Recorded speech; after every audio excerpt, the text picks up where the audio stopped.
इस channel का subscribe करवा के लेल लाल बटन का दबाओ और घंटी पर क्लिक करके मैथिली गीतक आनंद उठाओ।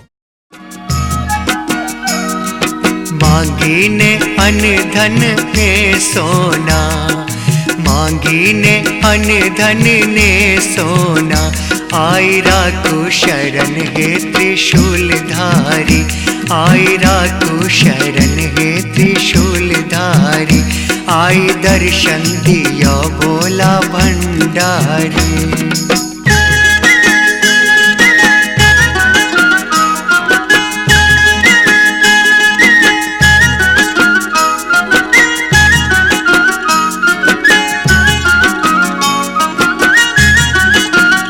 पार नैया लगबियो भोले दानी, पार नैया लगबियो भोले दानी, भव सागर में फसलों हे त्रिपुरारी, भव सागर में फसलों हे त्रिपुरारी, आप दर्शन दिया भोला भंडारी।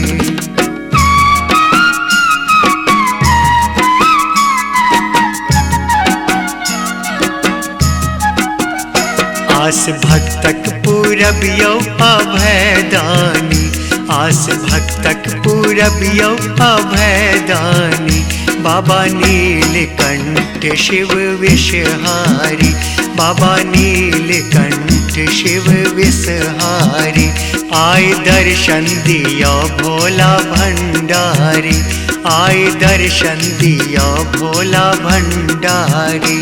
भोला भंडारी है यो दुखहारी, भोला भंडारी है यो दुखहारी, आए दर्शन दिया भोला भंडारी, आए दर्शन दिया भोला भंडारी, आए दर्शन दिया भोला भंडारी, आए दर्शन दिया भोला भंडारी, आए दर्शन दिया भोला भंडारी, आए दर्शन दिया भोला भंडारी।